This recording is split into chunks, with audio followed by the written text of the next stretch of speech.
back to my channel and another Fighting Fright Friday. Here is my amazing friend Kayla, but what is your handle? Kayla Dame.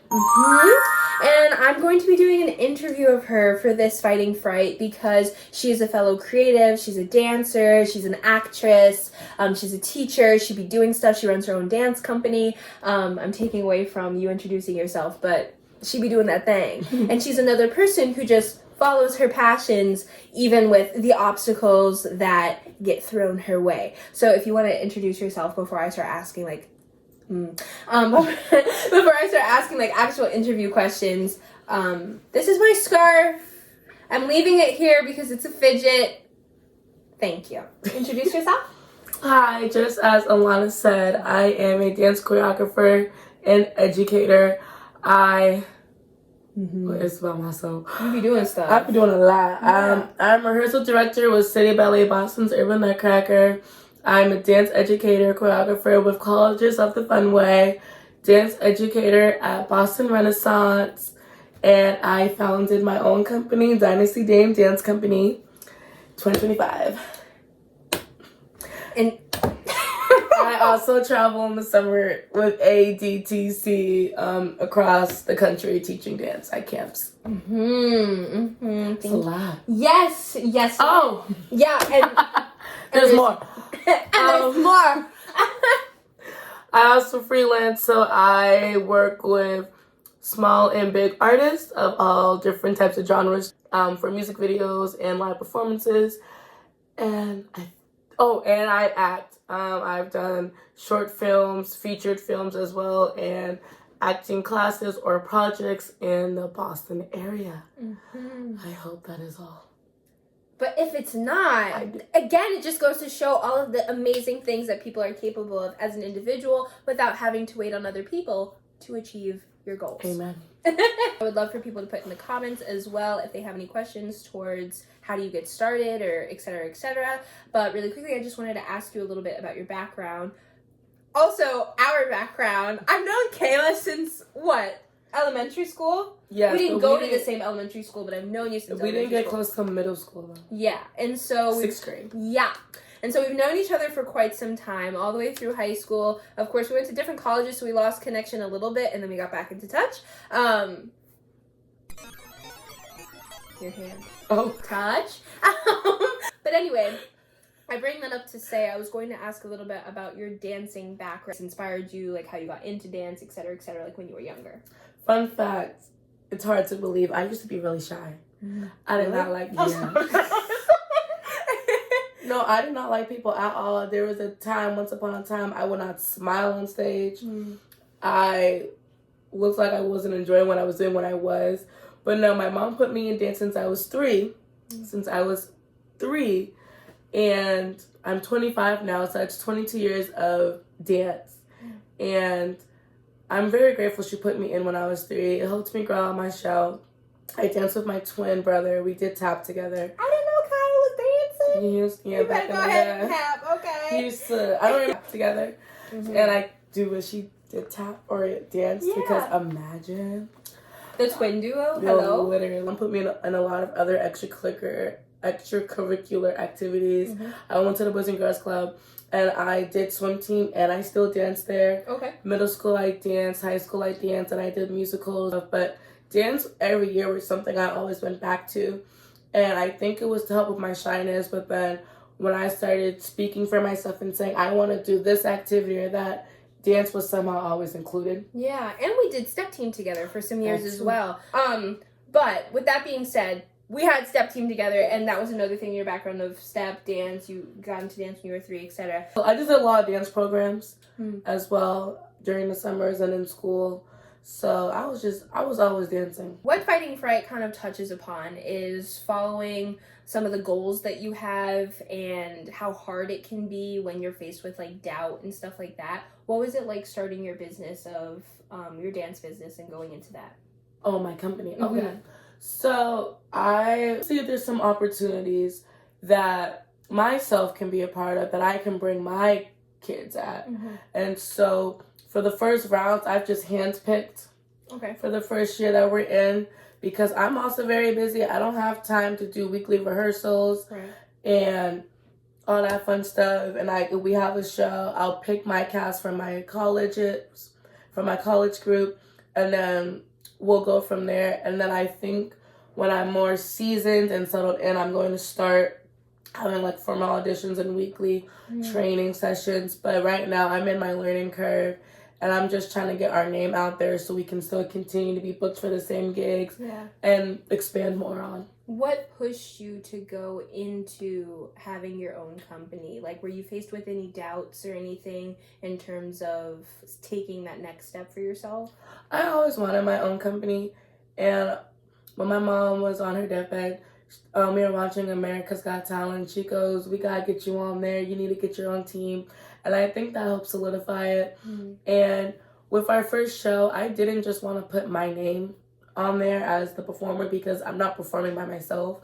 Whereas I'm used to doing that. I'm used to doing shows as soloist from being in school or performing with artists by myself.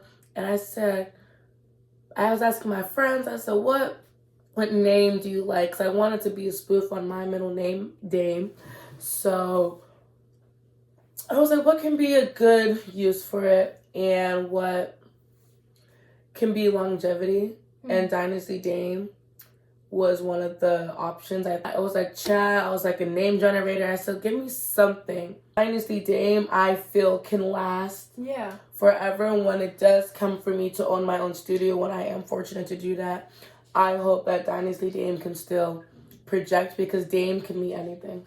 I believe I have some doubts just because I personally feel graduating in 2023 and as 2025, do I have enough accolades to have my own company, to have my own name? And I did come from a dance team as well. And the director, choreographer, like the head, they are negative to the bone. And if you try to do anything when you're on the team or when you move on, they try to take credit or say, oh, you're trying to copy and be like me. When anybody can have their own stuff. Everybody's allowed to be creative. And you're not the first one to leave a team to make your own team and start this whole revolution. Like, everybody has their own strengths and weaknesses.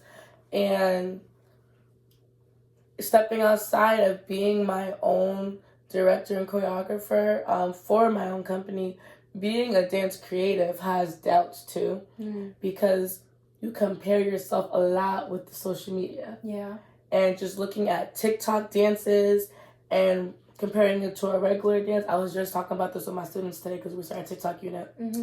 And it's like, how come if I use the popular song and make a whole dance to it, it doesn't get enough views and likes, but the TikTok dance does? Or how come TikTok dances are just from regular people that are going viral, but a trained dancer doing TikTok dance doesn't really go as much? And then comparing people my age, younger or a little older than me, like what they're doing in the timeline, has also put doubts with my own growth and training. And I've been trying to relearn and reshape that because I'm living my prayers that I had, and I'm living somebody else's dream too.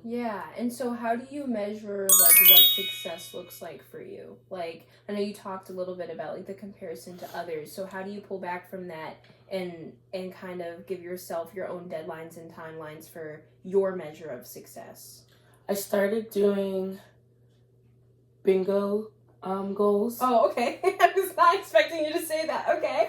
This year I made bingo goals for the whole year in regards of dance content and personal stuff. Did I got maybe one bingo, or I'm close to one bingo. Nice. I have to look again. I forgot. But I think that's helped me because you can finish that anywhere. I believe that helped me a lot because it was my background on my iPad. And it's been like that all year. And I feel like it helps me because I get to see my goals. And I try to journal too, and I try to do short-term goals versus long-term goals. And maybe a short-term goal is let me go for a walk. That's my deadline. That's a short-term goal. A long-term goal, so random, will be I want 1,000 followers on TikTok. But you got to work for that, be consistent, and try all these different trends, all these different niches. And I also want to go back into making vision boards too that you can hang up. But also, I think talking about and doing them, I have calendars. I have it in my digital Google Calendar. I have a written out on a whiteboard calendar, and putting deadlines in there also helps too. Okay. I started treating things like a payment. Like a payment plan, or you're paying your credit card bills or something. Yeah. How do you move from the planning stage into to executing? So basically, like, if you were talking about doing vision boards or having bingo goals and all that kind of stuff, like, how do you go from, you know, making all of those lists and schedules and planning? Ooh, I don't care. How do you go from making all those lists and schedules and all that kind of stuff to moving towards getting it out of the planning stage? I think for me, because I'm not as mobile, I use public transport or like Ubering, and I tend to get that stuff done as I'm mobile, or I'm a night owl sometimes. Sometimes I stay up past a bedtime. So, like, me making my bingo card, I said, no, I want to do it. Yeah. So I made it. It was, 2 in the morning, and I'm still making it all align perfectly, but I did it. It's like editing, too. I make my videos. Okay, I got to edit it. Okay, I don't got time to do it as soon as I wake up. So let me do it in the Uber. Let me do it on the bus. Let me do it on lunch break or something. You got to find that time. Yeah. Because there is time in the day, and you got to start using it. Yeah, it definitely is. Like, I know something that I used to struggle with and kind of still do is like waiting for the perfect conditions to be around in order to complete a task. So like, oh, like I want to make this content video, but I have to look a certain way and I have to have my hair a certain way and I have to be in this certain type of venue and all this kind of stuff in order to get it done. It's just like not always going to be there to have that work out that perfectly for you. So I think for me, it definitely has to do with like just trying it and letting yourself be bad at something before you expect like the perfect result. Like, example, when I try to do a project, like for the short film that I'm making right now, like I've never made a short film before. We'll see how this goes, but I did the casting call, and now that it involves other people, it's pulling me out to like, oh, I need to get stuff done because other people are relying on me. So one way that I get it out of the planning stage is I start the collaboration process of including other people. So that way, if it was left up to me, I would just keep pushing the deadline. I'd be like, oh, like I don't need to get it done yet, it's fine. But when you start including other people, you have people calling you like, oh, when's this part happening? And you're like, oh, like I guess I have to do that, yeah. And I think that it's really important to kind of build that up in terms of like kind of letting yourself, like if you're someone who overthinks, let yourself think about all the different ways that something can be successful instead of all the different ways that it can fail. So for example, if you have this project, it's so easy to want the project to go one specific way, but you have to like prepare yourself of, you can still have other versions of success. It may not look the same. Like I had a fashion show, the fashion show went great. I wanted it to be more, but it still impacted people. There was still great networking. I still made sales, and I had to appreciate the hard work that I put in, that I executed it, and I did a show. And so the next time that I do it, I know the things that worked, I know the things that didn't work, the things that I want to do different. But kind of letting yourself know that success can look different, even if you plan for it to go a certain way. Did you want to build on that? Or? I was agreeing with you too. Like, I'm very busy, and like my student last week, who's doing one of my shows with me, he was like, rehearsals. And I said, because I'm busy, I told him I have my neck crack rehearsals and my shows are coming up. But I did not forget about y'all, because I know I'm still trying to figure out the perfect music. So I'm trying to do the history of hip hop. So that takes some time to put together. Yeah. But I want to start my rehearsals soon, since our show's in February. But I also know people are going, that's my phone.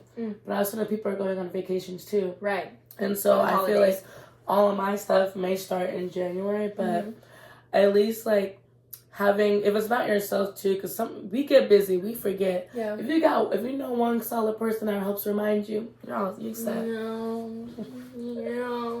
I'm gonna check the cookies again because it smells like it's burning. Like figured out what my last question to you was gonna be.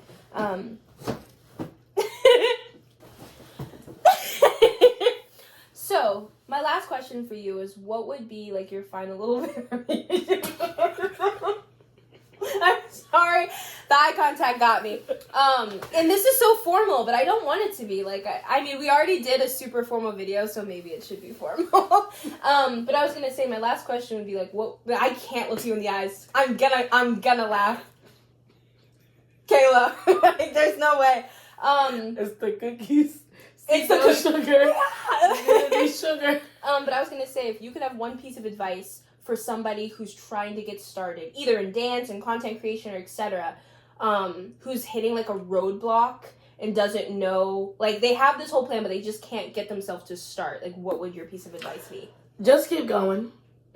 With what though? Like, just keep going. Well, if you want to do content, just keep going. If you want to dance, write music, songs, claymaking, just keep going. Yeah. You never know when your day is going to come. And try different avenues. When I first got viral during the pandemic on my TikTok page, my old one, it's deleted, so not the one I have now, I was laughing the whole time because it was not for dance. It was political stuff. And it took like 5 seconds to make. But those are the type of videos to go viral and beyond. And I was laughing the whole way because I was like, I didn't even do nothing. But then next thing I know, that's what TikTok was telling me to do. And so I said, let me try to tie dance into the political stuff. Okay. And then other ideas that I can do. I used to put tape on my mouth. I remember that, yeah. That sparked a lot of what is she doing? Yeah. And I still dance too, and then I did my content with my religion as well. And then I was able to tie all that in, but if you're not consistent, then like it dies out. And I was over the political stuff because I'm not very political, but it was a fun time to, I don't want to say cosplay, but it was fun to educate myself on a topic that I personally don't really indulge in. And going back now, I'm in my second year of having this account. And I just keep going and trying. Like when I first started it all over, rebranding my brand new account, I was going viral because I'm a new account. They let you go viral for a couple of times. Or at least give you some momentum to see. And that was fun for me. But then I graduated college. I'm like, why am I trying to chase? Why am I trying to chase? Let me just make my content. Yeah. I guess that's a good point, too, like figuring out what it is that you're searching for, because, like, again, it can be really easy to get caught up in going viral. So it's like, if you didn't go viral, what type of things would you be doing? And if you did go viral, what's the thing that you would want people to know you for? But at the end of the day, you could go viral for something that you didn't even mean to go viral for, you know? So, well, my thing is, too, like, I have 500,000 views on a, like, 10-second Hamilton thing. On my page because I love Hamilton and I have a couple Hamilton videos. TikTok wants me to go viral for Hamilton because they give me that push, they give me those views. But I know I personally don't want to just be known for Hamilton. It gets boring. Yeah. And not that Hamilton's boring. No, Hamilton's not boring. But I do love Hamilton. Wait for it.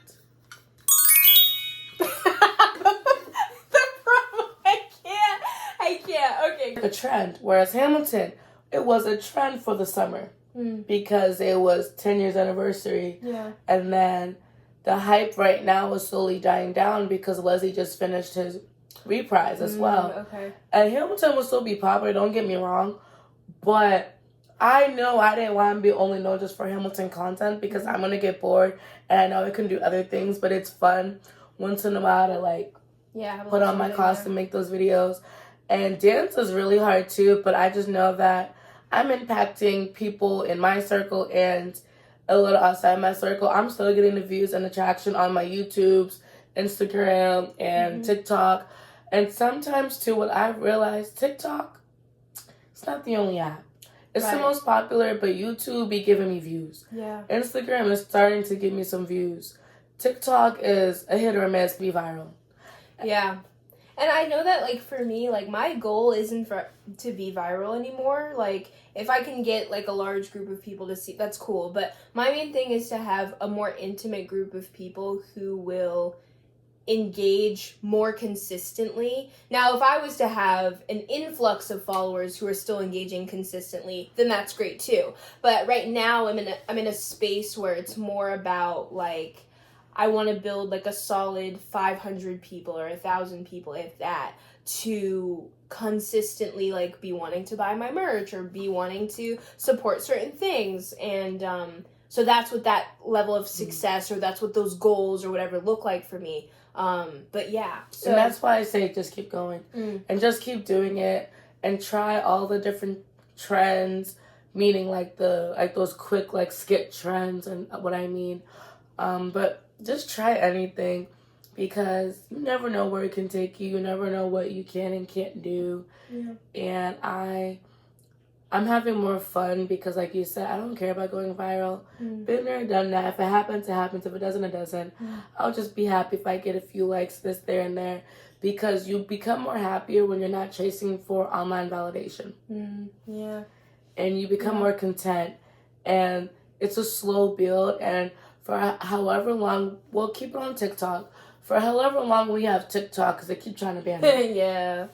Say if we go on a January 1st, TikTok is done, it's over with, I'll be so content with what I created. Yeah. And the amount of followers I've gained and the, what is that word? Consistently impact. And then the supporters that I've gained. Because it's not easy growing on any platform. Yeah. So just keep going, just keep posting. And also just try different times of the day. Yeah. But it's going to be hard because everybody works, even when you do schedule stuff. Yeah. Like, you can schedule a post, but if you just keep trying and going for it, and then do quality over quantity.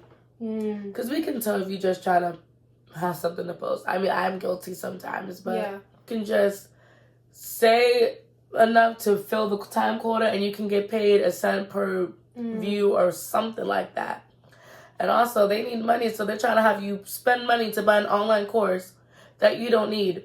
And I did fall victim to that in the height of the pandemic because I really wanted to go viral. Wanted to know. I don't think I paid that man.